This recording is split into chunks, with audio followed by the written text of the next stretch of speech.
Most people think getting rich is about finding the right investment, the right stock, the right property, the right opportunity at the right time. But that's not how it actually works. Because wealth isn't built by picking better assets. It's built by understanding how different types of assets behave and positioning yourself inside systems that compound. And if you don't see that distinction, you can invest your entire life and still stay stuck. Here's what's really happening behind the surface. There are two types of people in the financial system: people who work for money and people who own systems that generate money. Most people stay in the first category, even when they invest. They buy assets randomly. They chase returns. They diversify without structure. But wealthy individuals don't think in terms of, what should I buy? They think in terms of control, cash flow, scalability, leverage. Wealth isn't about owning things. It's about owning mechanisms that produce money without your time. So instead of listing random investments, let's structure this properly. There are 9 types of assets that can make you rich. But more importantly, they exist across 3 layers of wealth. Layer 1, foundation assets. You build capacity. These don't make you rich immediately, but they determine everything else. Yourself, your health, your network. Layer 2, income engines. You generate cash flow.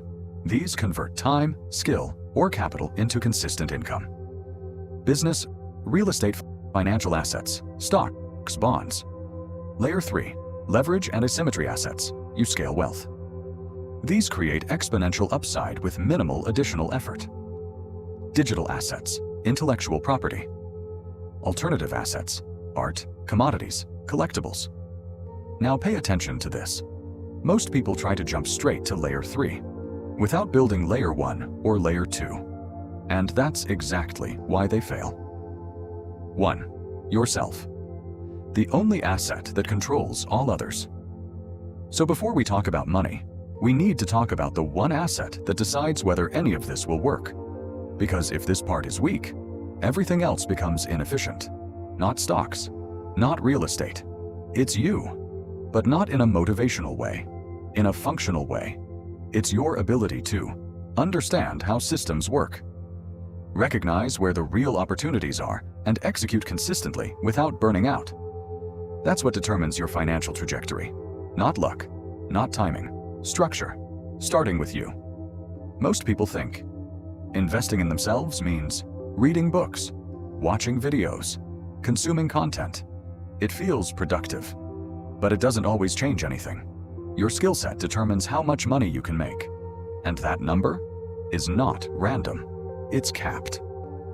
If your skills are worth $2,000 per month, you will keep earning around that level.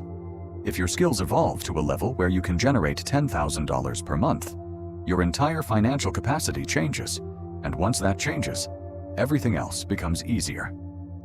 Imagine 2 people, same starting point, both earning $2,000 per month. Person A spends free time consuming random content, stays comfortable. Income stays the same. Person B learns high-income skills, moves into better environments, takes on harder problems. Within 3 years, they're making $10,000 per month. Same starting point, same economy, completely different outcome. Now think about this for a second. Who has more options? Who can invest more? Who can recover faster from mistakes? That difference comes from one asset: themselves. This is not abstract. It's a simple conversion system. You take knowledge and turn it into skill. You take skill and turn it into income. You take income and turn it into assets. Break any part of that chain, and the system stops. Wealth doesn't start with money. It starts with your ability to create money, because it upgrades every decision you make after that. It changes what you invest in, when you invest, and how you manage risk. But here's where it gets uncomfortable.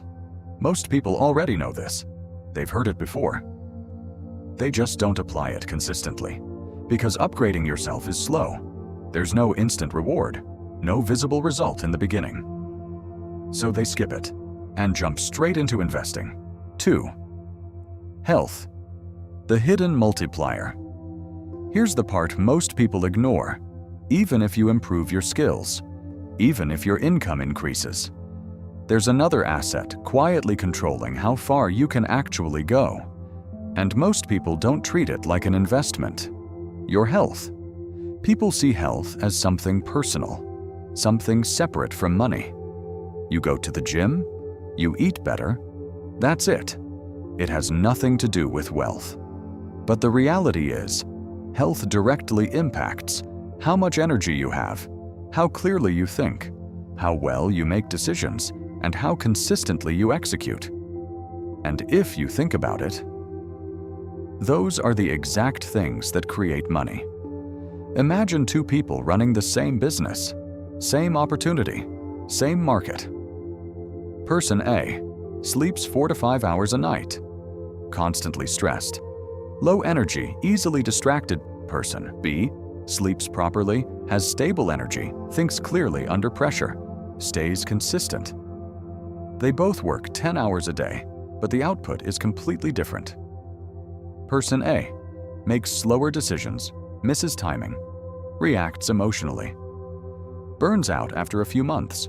Person B spots opportunities faster, makes better decisions, executes consistently, compounds results over time. Same hours, different results. Now pay attention to this. The difference is not effort, it's performance quality. What's actually happening? Health is a multiplier, not a direct income source. If your performance improves by 20%, your results don't increase by 20%. They increase much more. Because better decisions leads to better outcomes. Better outcomes leads to more capital. More capital leads to more opportunities, and it compounds. This is what makes health different from other assets. It's non-linear. You don't see it in your bank account, but it shapes everything that ends up there. It affects the deals you take, the risks you avoid, the opportunities you even notice. And this is the part nobody tells you. You don't lose wealth because of one bad decision. You lose it because your system slowly degrades. Fatigue, stress, burnout.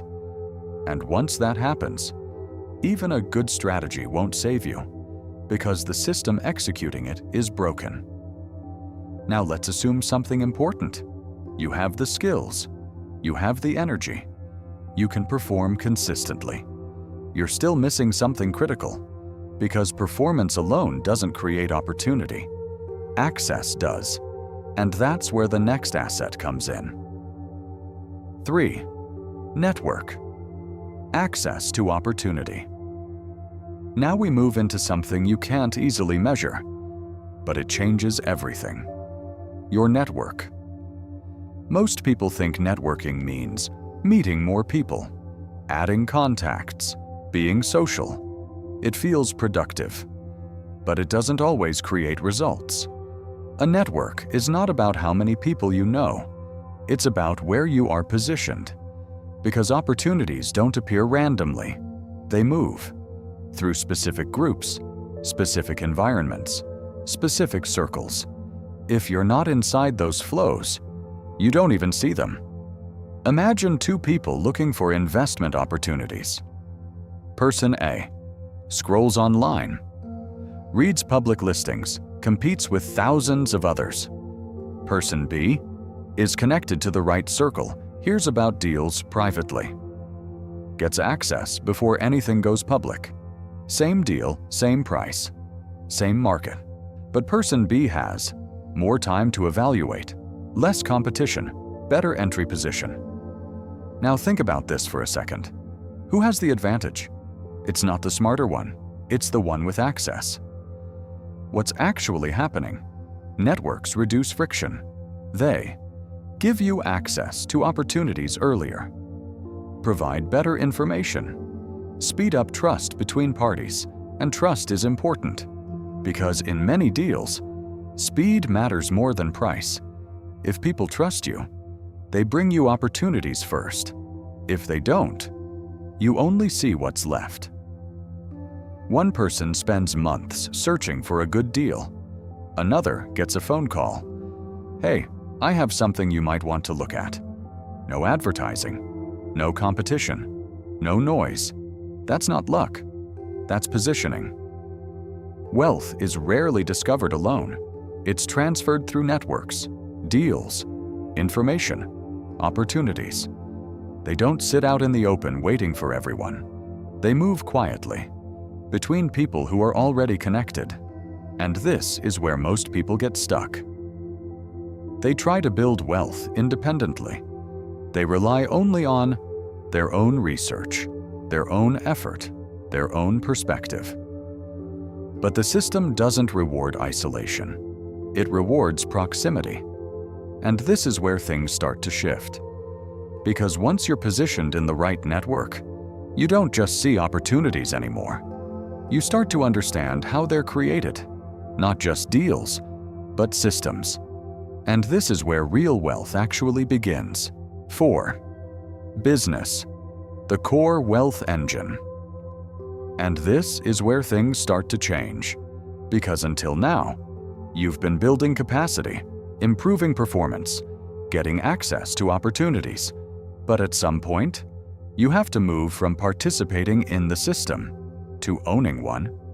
This is where real wealth creation begins. Business. Most people think business is risky, unstable, complicated, too hard to maintain. So they avoid it and choose something that feels safer: a job, a fixed income, predictability. What's actually risky is having your entire income depend on your time. Because the moment you stop working, income stops. That's not stability. That's dependency. Imagine two people. Person A works a job, earns $3,000 per month. To earn more, they need to work more or wait for a raise. Person B builds a small business.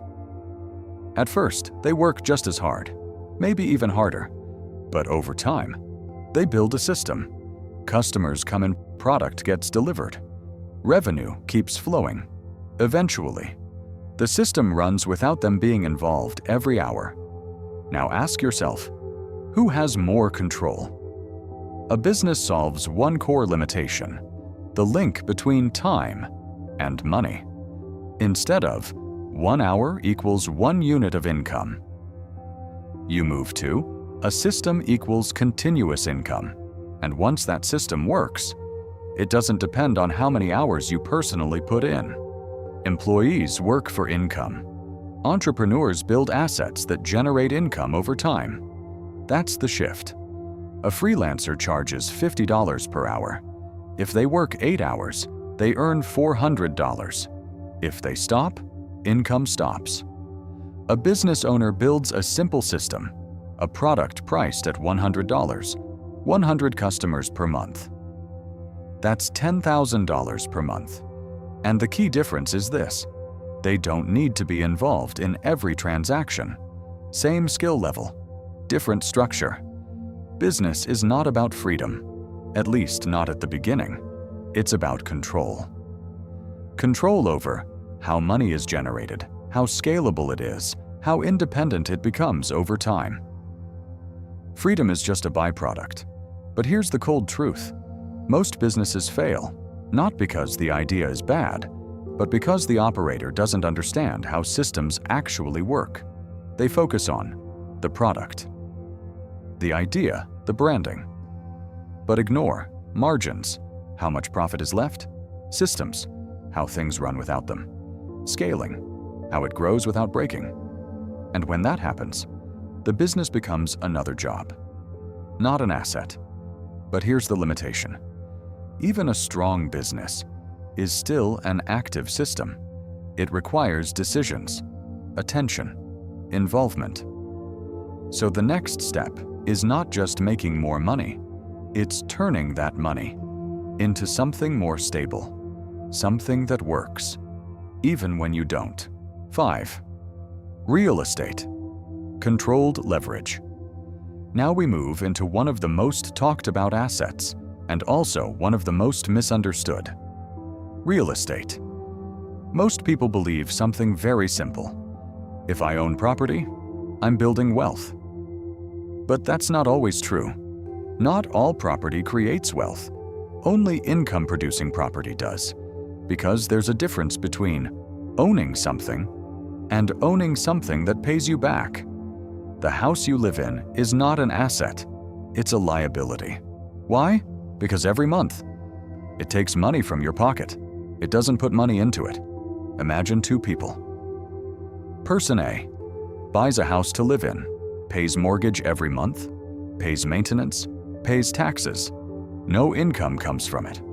Person B buys a rental property. Tenants pay rent. Rent covers mortgage. Extra cash flow comes in same asset class. Completely different outcome. Now think about this for a second. Who is actually building wealth? Real estate creates wealth through three things. 1. Cash flow money coming in every month. This is your stability layer. 2. Appreciation over time. The property increases in value. Not guaranteed in the short term, but powerful over long periods. 3. Leverage. This is where things get interesting. You don't need 100% of the money to buy the asset. You can use borrowed capital, which means you control a large asset with a smaller amount of your own money. Let's say you buy a property worth $200,000. You only put down $40,000. The rest is financed. Tenants pay rent. That rent covers your loan. Over time, the loan decreases. The property value increases. You gain equity without paying the full price upfront. That's leverage. Real estate is not fast. It's not exciting. It doesn't make you rich overnight, but it does something more important. It stabilizes and expands your wealth.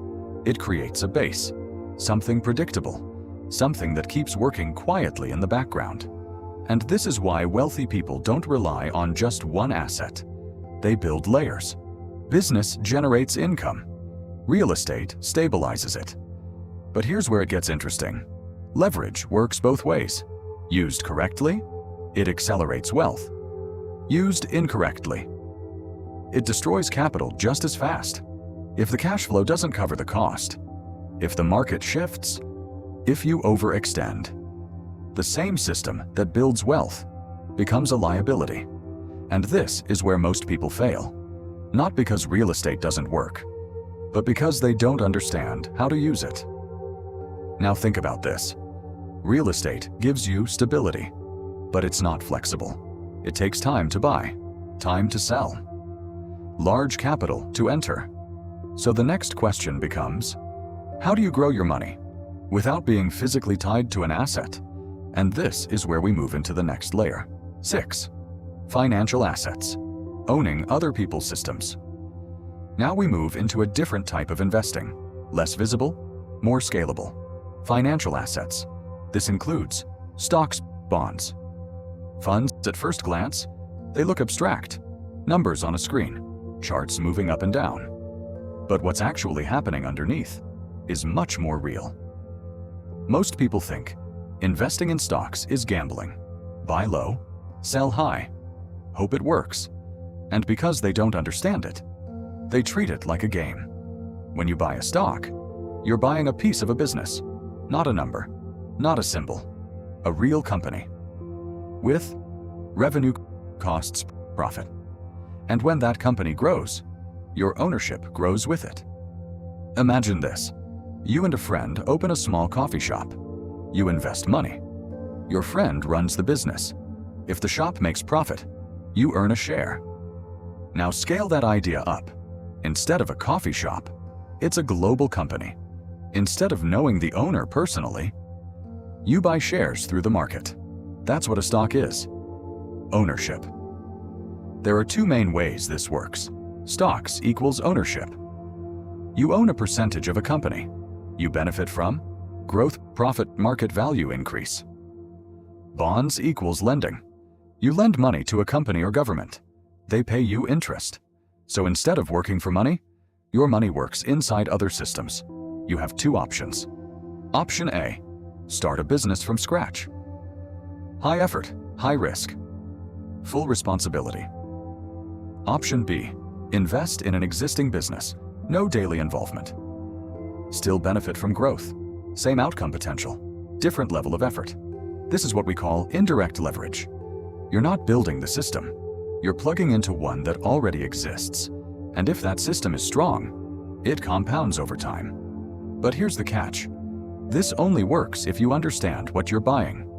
Because if you don't, you're not investing. You're guessing. You're reacting to news trends, emotions. And when that happens, you lose control. Most people don't lose money in the market because it's risky. They lose money because they don't understand the system they're in.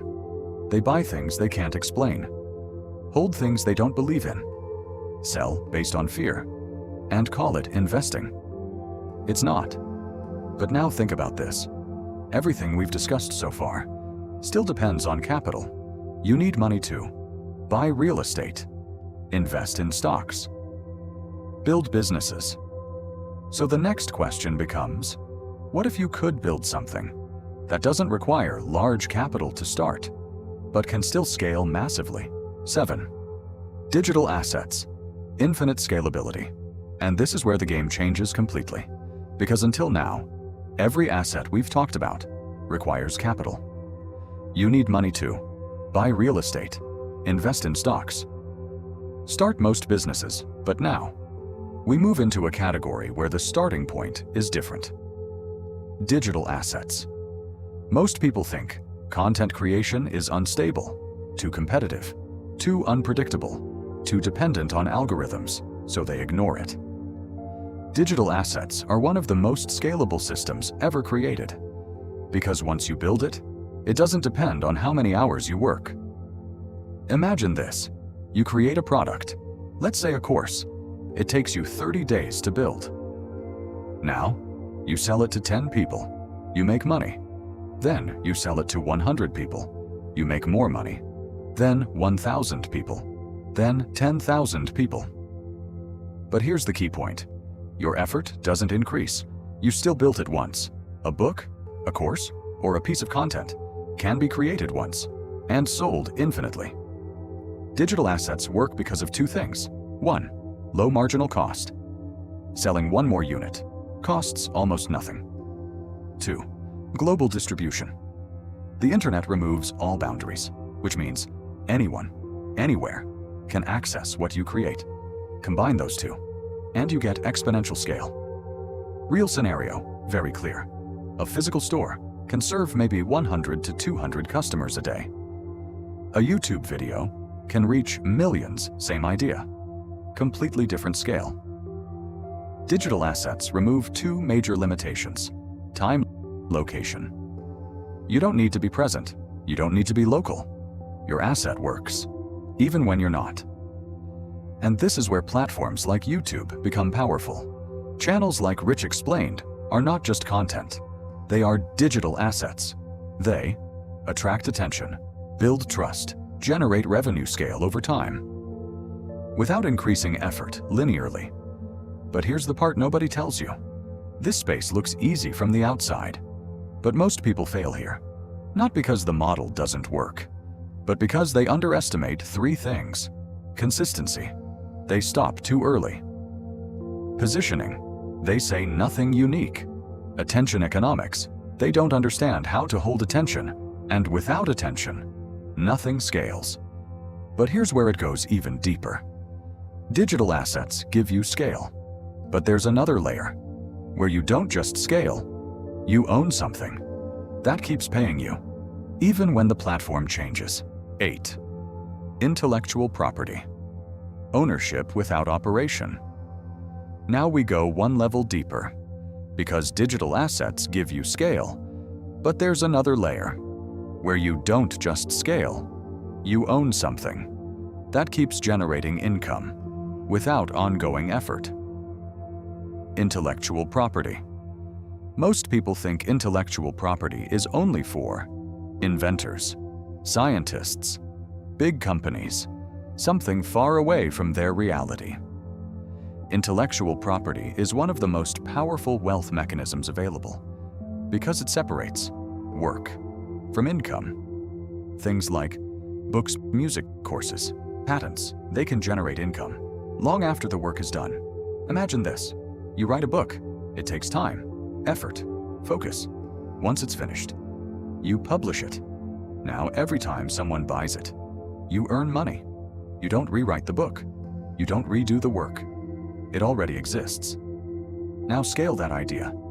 The book gets picked up by a production company, becomes a movie. Every time the movie generates revenue, you receive a percentage.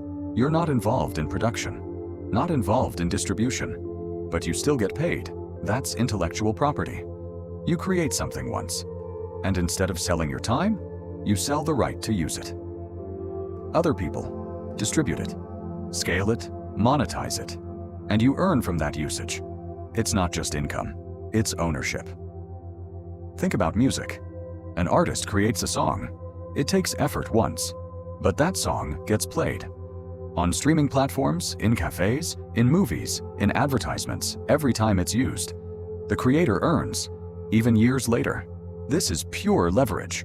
No ongoing labor, no daily involvement, just ownership, generating income. But here's the reality check. This is not easy.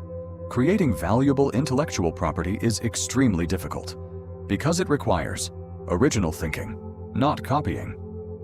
Real demand. People actually want it. Strategic positioning. It reaches the right audience. And most people fail here because they underestimate that process. They create something, but no one uses it.